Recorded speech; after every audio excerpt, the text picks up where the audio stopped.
मैं उन सब से गुजारिश कर रहा हूं कि आप अपने घर का नुकसान कर रहे हैं, अपने परिवार का नुकसान कर रहे हैं, मस्जिद में नमाज पढ़ने वाले लोगों को नुकसान कर रहे हैं, उस इलाके को कत्ल डाल रहे हैं, और समाज को आपकी तरफ से बहुत बड़ा खतरा जाहिर होने वाला है। लिल्लाह आपके लिए ये जो गाइडलाइंस इशू के जो तरीकेकार बनाया है वो पूरी इंसानियत, हिंदुस्तान के हर नागरिक के लिए, इसको फॉलो कीजिए और अपनी लाइल्मी की बुनियाद पे, अपनी हटी की बुनियाद पे, अपनी जिद की बुनियाद के ऊपर आप जो है अपने को और समाज को तबाह करने की कोशिश ना कीजिए। ये बहुत अफसोसनाक है जो घटना इंदौर में हुई, या ये जो घटनाएं हो रही है कि हमें नहीं, हम जो है वो ऐसे ही पढ़ेंगे या हम इसी तरीके से करेंगे। हमारे घर में है, मैं अपने परिवार की बात बता रहा हूं कि मैं जमात करता हूं, मेरे वालिद साहब जो है वो खड़े होते और मैं और मेरा बेटा पीछे खड़े हो जाते, घर पे हम जमात कर लेते।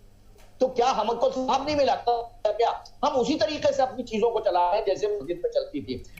जुमे को हमने तर्क कर दिया, हम जोहर को पढ़ लेते हैं और अल्लाह से हर वक्त दुआ कर रहे हैं मौला ताला इस मुल्क को, पूरे दुनिया इंसानियत को इस वबा से पाक कर दे और पंजतन पाक के सदके हम सबको इससे जो है आजाद फरमा दे। ठीक है, जो कर सकते हैं वो हमें करना चाहिए। ये करके तो आप जो है वो इस्लाम को भी बदनाम कर रहे हैं, दीन इस्लाम को भी बदनाम कर रहे हैं, मुसलमान को बदनाम कर रहे हैं, और आप ये दुनिया को बताने और लोगों को ये मैसेज दे रहे हैं, मीडिया को या दूसरे लोगों को ये चांसेस दे रहे हैं कि ये बताया जाए कि इस वबा के जो है वो जरिया मुसलमान बन रहे हैं। तो बहुत अफसोसनाक है। इसके लिए तबलीगी जमात के तमाम जो ओहदेदारान हैं उनको फौरन गाइडलाइंस और बाकायदा तौर के ऊपर रिटर्न में, अखबार में, मीडिया के जरिए अपनी जो है वो वक्तव्य को जारी करना चाहिए कि ये सारे काम करने के लिए वो बंद करें। और खास करके जो मैंने बताया कि जो लोग तबलीगी जमात के मरकज से पूरे हिंदुस्तान में गए हैं, वापिस जो गए हैं पिछले 1 महीने या 1.5 महीने के इंटरवल में, वो अपने आप को खुद से जाके एडमिनिस्ट्रेशन को बताएं कि हम आए हैं और सैयद बाबर साहब, मैं आऊंगा आपके पास और यही तरीके से वो अपनी फैमिली की और समाज की खिदमत कर सकते हैं। ठीक है, सैयद अब्बास मेहंदी आऊंगा आपके पास, लेकिन उससे पहले एक अपडेट अपने नाजरीन को देते हैं। दिल्ली सरकार ने एक चिट्ठी लिखी है पुलिस कमिश्नर को और चिट्ठी लिखकर क्वारंटाइन सेंटर्स पर जरूरी पुलिस बल तैनात करने की सिफारिश की गई है और मरकज से निकाले गए लोगों के खराब व्यवहार की वजह से यह फैसला दरअसल लेना पड़ रहा है और राजीव गांधी अस्पताल की घटनाओं का जिक्र इसमें किया गया है। अब्बास साहब, मैं आपके पास आना चाहूंगा, जिस तरह से यही चिट्ठी, ये जो अपडेट हम अपने नाजरीन को दे रहे थे, आप समझ रहे हैं कितने हालात खराब हैं। ऐसे में लोगों का ये पत्थरबाजी करना, ये बदसलूकी करना, ये दिखाता है कि लोग अभी भी जो है वो सीरियस नहीं हो रहे हैं और खुद दिल्ली सरकार को, पुलिस कमिश्नर को लिखना पड़ रहा है कि आप लोग सिक्योरिटी बढ़ाइए अस्पतालों की। देखिए, इसीलिए आज जो वजीर आजम ने तमाम रियासतों के वज़ीर आला से जब वीडियो कॉन्फ्रेंसिंग के जरिए जब बातचीत की तो उन्होंने 4 चीज़ों पर फोकस किया। उन्होंने कहा कि आने वाले जो कुछ हफ्ते हैं वो अब बहुत ज़्यादा और एहतियात की ज़रूरत है। उसमें टेस्टिंग, ट्रेसिंग, क्वारंटीन और आइसोलेशन, बिल्कुल, मतलब इन 4 चीज़ों पर उन्होंने फोकस किया कि इन 4 चीज़ों पर। इसीलिए उन्होंने जो महाराष्ट्र के चीफ मिनिस्टर उद्धव ठाकरे ने जो उनको सुझाव दिया था कि धार्मिक रहनुमाओं, धार्मिक लीडरान को आमादा किया जाए, तैयार किया जाए, तो इसीलिए चूंकि वजीर आजम देखिए बहुत मुस्तैदी के साथ इस पूरे मामले पर लगे हुए हैं। आप सोचिए कि होली ना मनाने के ऐलान से लेकर आज सुबह वीडियो कॉन्फ्रेंसिंग तक उन्होंने फ्रंट लाइन पे जो वॉरियर्स हैं उनकी हौसला अफजाई की है, उनकी पजीराई की है, उनकी तारीफ की है, उनकी पीठ थपथपाई है। ऐसे माहौल में जब वो इस तरह के वीडियोस देखेंगे तो मायूस होंगे। लिहाजा उन्होंने अब जिम्मेदारी समाज के उस हर शख्स पर तय कर दी है जिसकी बात मानी जाती है। जो मजहबी रहनुमा, चूंकि हिंदुस्तान बहुत मजहबी मुल्क है, हर मजहब के मानने वाले अपने मजहब की बात को मानते हैं, इसीलिए हर मजहब के मजहबी रहनुमा को, रूहानी पेशवाओं को, धार्मिक गुरुओं को ये उनकी जिम्मेदारी तय कर दी गई है कि उनके मानने वाले कम से कम 50, 60, 100, 200 लोग तो रहते ही रहते हैं। तो ये लोग अपनी जिम्मेदारी निभाएं, अपनी बेदारी निभाएं और इसके साथ साथ और जो भी लीडरशिप है उनको भी कहा है कि अपनी जिम्मेदारी निभाएं और आगे आने वाले वक्त जो है अगर ऐसे हालात पैदा होते हैं कि लॉकडाउन खत्म किया जाए तो लोग उस लॉकडाउन खत्म होने के साथ ही तमाम पाबंदियों को तोड़ते हुए बाहर ना निकल आए। इसलिए हर मोहल्ले, हर इलाके, हर बस्ते में जो लीडरशिप है उसकी जिम्मेदारी तय हो, वो लोगों को समझाए ताकि ऐसे हालात ना हो। अब सोचिए कि क्वारंटीन और आइसोलेशन पर वार्ड के बाहर अगर सिक्योरिटी तैनात करने के अगर फैसला लिया जाता है तो आप सोचिए कि हालात कितने नाजुक हैं और अवाम कितने नासमझ हैं कि आइसोलेशन वार्ड या क्वारंटीन वार्ड आपके लिए बनाया गया है, आपकी सेहत के लिए बनाया गया है, आपको महफूज रखने के लिए बनाया गया है, लेकिन उसके बाहर भी आपको सिक्योरिटी लगानी पड़ रही है। ठीक है, आसिफ इकबाल, मैं आपके पास आना चाहूंगा। जो तबलीगी जमात के दौरान ये हुआ, लोगों ने छिप कर रखे, या ये एक जांच का विषय अलग है, लेकिन जो हुआ वो गलत था। उसके बावजूद अगर लोग खुद को बचाने के लिए छुप रहे हैं तो कहीं ना कहीं ये गलती नहीं है, क्योंकि हमने ये देखा है कि अगर कोविड-19 की अलामत शुरुआत में मिल जाती है तो उसका इलाज नामुमकिन नहीं है, संभव है, ठीक किया भी गया है। 150 से ज्यादा लोग अब तक ठीक हो चुके हैं। तो लोगों को समझने की जरूरत है कि आप अगर छिपेंगे तो खुद अपनी जान के दुश्मन बन रहे हैं। बिल्कुल सफान, सबसे बड़ी चीज़ है कि आज अभी तक जितनी भी चर्चा हुई है उसमें सबसे अच्छी बात जो आपने कही है वो यही कही है कि लोग ठीक होकर अपने घरों भी जा रहे हैं। हाँ। लोग ठीक हो रहे हैं, दुरुस्त हो रहे हैं, और वो हंसते खेलते अपने अपने घरों पे पहुंच रहे हैं, अपने अपने परिवार के बीच पहुंच रहे हैं। हाँ। लेकिन उससे पहली चीज ये है, सबसे जरूरी चीज ये है कि आपको हिदायतों को मानना पड़ेगा। आपको तमाम जो बैरिकेटिंग बनाई गई है उसको तोड़ना नहीं है, बल्कि उस बैरिकेटिंग को, उस नियम को बहुत अच्छे तरीके से फॉलो करना है। इस बात को हिंदुस्तान के तमाम आवाम से हाथ जोड़कर अपील कर रहा है जी सलाम। लगातार खुद वजीर आजम ने हाथ जोड़कर अपील की है कि आप लोग इस लॉकडाउन की अहमियत को समझिए। हम आपको घरों में कैद नहीं कर रहे हैं, हम आपको घरों में जेल में बंद नहीं कर रहे। आपके अपने घर में हम ये चाहते हैं कि आप अपने घरों में रहें, क्योंकि बाहर निकलते ही परेशानियों से दो चार होना पड़ेगा। इसलिए उस परेशानियों से बचने के लिए अपने आप को और अपने परिवार को आप बेहतर रखने के लिए अपने घरों में रहिए। और उसके बावजूद अगर इस तरह की घटनाएं होंगी तो कई तरह के सवाल खड़े होंगे, खासतौर पे इंसानियत शर्मसार होगी। और मुझे ऐसा लगता है कि हिंदुस्तान के 90% से ज्यादा लोग ऐसे हैं जो कम से कम इन घटनाओं की भरपूर मजम्मत करेंगे और इंसानियत को शर्मसार नहीं होने देंगे। साथ ही एक बात और कहना चाहूंगा सफान, क्योंकि चर्चा में अभी भी लगातार बातचीत हो रही है, लगातार चीजों की जानकारियां भी मिल रही हैं, लेकिन जिस तरीके से आंकड़े बढ़ रहे हैं ये बहुत ज्यादा चिंता करने वाली बात है। फिक्रमंद होने की जरूरत है, और इसकी फिक्रमंद सबसे ज्यादा क्योंकि घर के मुखिया की होती है, और घर का मुखिया मतलब हिंदुस्तान का मुखिया वजीर आजम है, और वजीर आजम के चेहरे पर यह बात दिख रही है। इसीलिए वो तमाम रहनुमाओं से, तमाम मजहबी रहनुमाओं से वो अपील करते हैं, गुजारिश करते हैं, इल्तजा करते हैं और कहते हैं कि आप अपनी जिम्मेदारी को बेहतर तरीके से समझिए जैसे दुनिया के और लोग समझ रहे हैं। मैं एक छोटा सा कंक्लूजन करना चाहूंगा, क्योंकि बाबर साहब साथ में मौजूद है सफान, कि तो आप जरा सोचिए कि हिंदुस्तान के मुसलमानों को यह बात समझना चाहिए कि दुनिया में पहली बार मक्का मदीना मनव्वरा में तवाफ के लिए मना कर दिया। क्या उससे बढ़कर भी कोई चीज दुनिया में मुसलमानों के लिए है? हाँ। जब वहां पे मना कर दिया गया तो हम हिंदुस्तान के मुसलमान और खास तौर पे जमात के लोगों से यह अपील कि आप लोग क्या इस बात को समझ नहीं रहे? अभी भी वक्त है, आप निकलिए घरों से बाहर। अगर आपने जमात के उस फंक्शन में शामिल हुए हैं तो आप निकलिए घरों से बाहर, डॉक्टर के पास जाइए, अपनी जांच कराइए, और जांच रिपोर्ट आने के बाद कम से कम दूसरे लोगों को सुकून पहुंचाइए। ठीक है, शुएब रजा का मैं रुख करूंगा। शुएब रजा, आज हमने देखा कि मौलाना अरशद मदनी का एक बयान भी आया था जिसमें उन्होंने कहा था कि दरअसल ये जो हुआ है ये गलत था, जो भी तबलीग की जमात में हुआ, लेकिन उन्होंने इस बात के ऊपर भी जोर दिया कि दरअसल इसको मजहबी मामला लेकर, इसको सियासी चश्मे के नजरिए से नहीं देखना चाहिए। लेकिन साथ में उन्होंने ये भी कहा है कि जिन लोगों ने इसका उल्लंघन किया है, इसके खिलाफ वर्जी की, उनके खिलाफ कार्रवाई भी होनी चाहिए।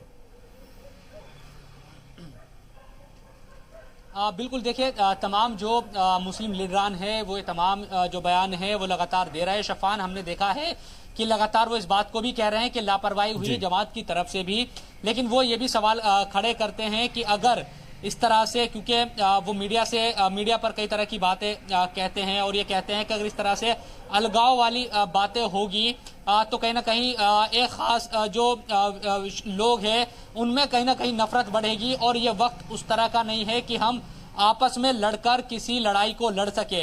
यहाँ एकता की जरूरत है, इसलिए सबसे पहली जो जरूरत है कोरोना से लड़ने की है। इसका जो एक तरीके से एग्जाम्पल है वो लगातार देने की कोशिश हो रही है। लेकिन शफान, जो अभी की जो खबर है वो अच्छी नहीं है, कम से कम आंकड़े बढ़ने को लेकर, क्योंकि हिंदुस्तान में जो आंकड़ा है कोरोना वायरस से मुतासिर होने वाले लोगों का वो 2000 को पार कर चुका है।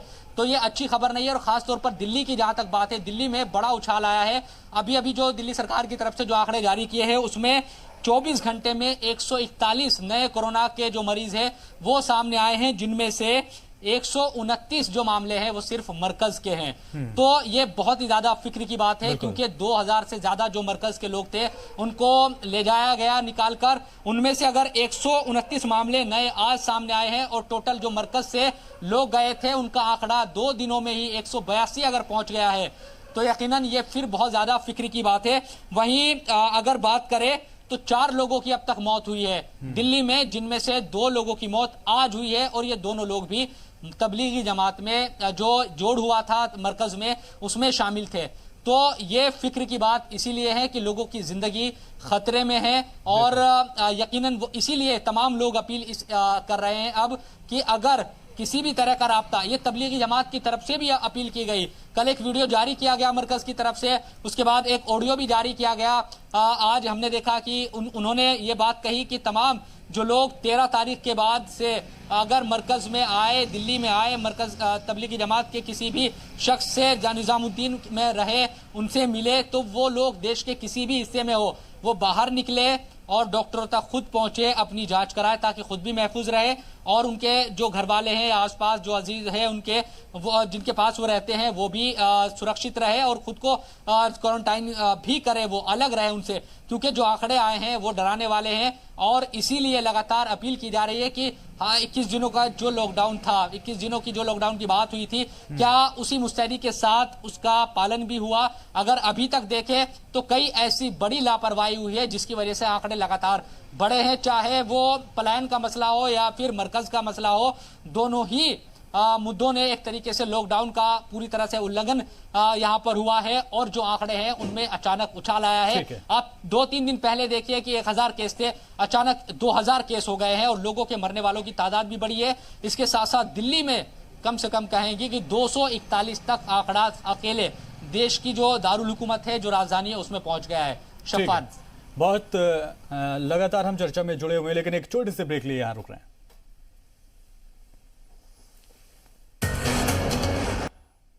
अब ब्रेक के बाद चर्चा में आगे बढ़ेंगे। आसिफ इकबाल, मैं आपके पास आना चाहूंगा। आज जब वज़राए आला को, तमाम रियासतों के सीएम को जब खिताब कर रहे थे प्राइम मिनिस्टर नरेंद्र मोदी, तो उन्होंने एक बात कही थी। उन्होंने कहा था कि 15 अप्रैल को लॉकडाउन खत्म हो जाएगा लेकिन पाबंदियां नहीं। इस चीज को लेकर लोगों में संशय है थोड़ा, मैं चाहूंगा आपसे समझना। बिल्कुल, आपने बहुत वाजिब सवाल किया और ये आज के संदर्भ में, खासतौर पे आज पे जब उन्होंने तमाम वज़ीर आलाओं से बात की तो उसमें उन्होंने, देखिए उसमें एक बहुत बड़ी खबर आ रही है। मैं आपको बता दूं आपके जरिए तमाम नाजरीनों को कि पहले पेमा खांडू जो अरुणाचल के सीएम है, उन्होंने एक ट्वीट किया और उन्होंने कहा कि पीएम की मीटिंग में पीएम ने कहा है कि लॉकडाउन खत्म होने वाला है और बहुत जल्द अच्छी खबर आएगी और लोग बाहर निकल सकेंगे और रोजमर्रा की जिंदगी जिएंगे। लेकिन शाम होते होते उस ट्वीट को उन्होंने डिलीट कर दिया और उन्होंने कहा कि ऐसी कोई बात नहीं हुई थी, मुझे सिर्फ जानकारी लगी और मैंने अपने विवेक से, अपने मन से ये बात कह दी। तो मतलब साफ समझिए कि जब एक वज़ीर आला को अपने डिसीजन को 8 घंटे के अंदर उसको डिनाई करना पड़ता है, तो मतलब समझिए कि असल बात क्या है। देखिए सबसे बड़ी चीज है कि ना अभी लॉकडाउन खत्म होने की अभी स्थिति नजर आ रही है, ना लॉकडाउन में कोई रियायत देने की, क्योंकि साफ तौर पे समझिए ये लॉकडाउन का मतलब लोगों को समझना होगा। ये लॉकडाउन का मतलब, ये जितना बड़ा वर्ड है उस वर्ड को बहुत हैवक क्रिएट करने की जरूरत नहीं है, उस पर न्यूसेंस करने की जरूरत नहीं है। देखिए उसको समझना होगा, ये सिर्फ एक मसला है, एक नाम है इसका कि आप सब लोगों से बामुजाना गुजारिश है, इल्तजा है, रिक्वेस्ट है कि आप अपने अपने घरों में रहें। आप खाने की चीजों की जहां तक जरूरत है वो उसके लिए फ्री है, आपको मेडिकल की सुरक्षा की जरूरत है वो फ्री है, आपको किसी और फैसिलिटी खासतौर पे रोजमर्रा की जिंदगी से जो जरूरत की चीजें हैं वो आपको, लेकिन आसिफ ये तो अभी भी हमें मिल रहा है। इन्हीं बातों के लिए मैं कह रहा हूं कि ये अभी जो मिल रहे हैं, इसी बात को मैं कह रहा हूं कि जो लॉकडाउन में जो लोग अंदर हैं, जो लोग लगातार लॉकडाउन में अंदर कोई नहीं, मतलब सबसे बड़ी चीज है कि जो लॉकडाउन मानने वाले लोग हैं उनके लिए मैं कह रहा हूं सफान कि यही नियम उनको मानना है और आगे भी ये नियम मानने पड़ेंगे जब तक कि हालात बेहतर ना हो जाए। स्थिर नहीं, बेहतर होने की बात है, क्योंकि अब देखिए चैलेंज इस बात पे है कि हम सेकेंड फेज तक हमने फेस किया है। सेकेंड फेज में ये कोरोना चला गया और उसके बाद हम लोगों ने फेस किया उसको। थर्ड फेज में ना जा पाए उसके लिए तमाम एहतियात बरते गए, तमाम तरह के प्रिकॉशन बरते गए। और जो वजीर आजम बार बार ये कह रहे हैं कि आप लोगों को इस बात की समझनी पड़ेगी कि आपको सुरक्षा अपनी करनी है, आप सुरक्षित रहेंगे तो आप जिएंगे। मतलब ये है कि आपकी जिंदगी आपके मुट्ठी में है, आपके हाथों में है। सबसे जो बड़ी चीज है वो ये है कि लॉकडाउन खत्म होना या लॉकडाउन से रिवाइट होना, लॉकडाउन में आपको सहूलियत मिलना, इससे ज्यादा जरूरी ये है कि कोरोना का खत्म होना, कोरोना का चला जाना, कोरोना को पूरे तरीके से इसका नामो निशान मिट जाना, ये सबसे जरूरी है। और देखिए जिस तरीके से हमको इंडिया के साथ साथ वर्ल्ड के भी मैं आपको देखना होगा, आज सुबह 9,32,000 पूरे ऑल ओवर वर्ल्ड में ये डाटा था और शाम होते होते वो डाटा पहुंच गया 9,46,000। आप सोचिए कितनी तेजी से शूट कर रहा है ये, क्योंकि पूरी दुनिया इससे प्रभावित है, पूरी दुनिया इससे परेशान हाल है। कोई ऐसा नहीं है, कोई ऐसा मुल्क नहीं है जहां कोरोना के पेशेंट ना हो और जहां का डाटा बढ़ ना रहा हो। इसलिए हिंदुस्तान के लोगों से बहुत गुजारिश है, इल्तिजा है कि वो भी इस हालात को समझें, गंभीरता को समझें और आप अपने अपने घरों में रहें, लॉकडाउन का पूरा पालन करें। ठीक है। इसी बीच सैयद बाबर का रुख मैं करना चाहूंगा, लगातार हमारे साथ जुड़े हुए हैं। सैयद बाबर साहब, जो आजकल का सिनेरियो है, जो हमारे आसपास हो रहा है, लगातार मजम्मत हो रही है, लगातार ये कहा जा रहा है कि नमाज आखिर क्यों इतनी जरूरी हो गई? आप अपने घरों पर रहकर नमाज पढ़िए। हम तमाम लोग बता रहे हैं कि हम वहां नहीं जा रहे, हम मंदिर नहीं जा रहे, हम गिरजाघर नहीं जा रहे, लेकिन नमाज को लेकर आप समझ रहे हैं कि एक कम्युनिटी निशाने पर आ गई है। कुछ लोग कर रहे हैं लेकिन पूरी कम्युनिटी को उसका खामियाजा भुगतना पड़ रहा है। नहीं, देखिए, ये तो हर सोसाइटी में 1-2% लोग होते हैं, लेकिन मैं कहूंगा कि 99% लोग, और हिंदुस्तान में जो अक्सरियत है वो तमाम जगह।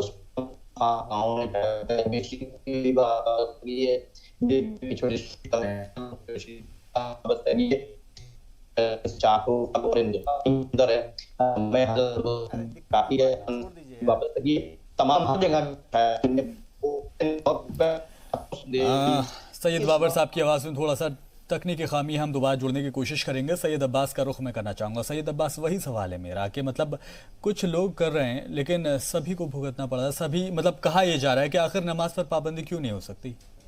देखिए, जैसा भी आसिफ इकबाल साहब ने कहा कि देखिए, जब मक्का मुकर्रमा में खाना काबा तन्हा है, हाँ। मस्जिद नबवी सरकार दो आलम का रोज़ा मज़ार तन्हा है, हाँ।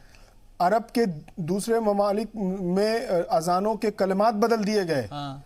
तो फिर हिंदुस्तान में जमात से नमाज पढ़ने की कौन सी जिद है? तो क्या जिद है? क्या ये जबरदस्ती है? ये जिद है? देखिए, नमाज वाजिब है, हाँ। नमाज फर्ज है जी। आपको किसी भी हालत में नमाज तर्क नहीं करना है।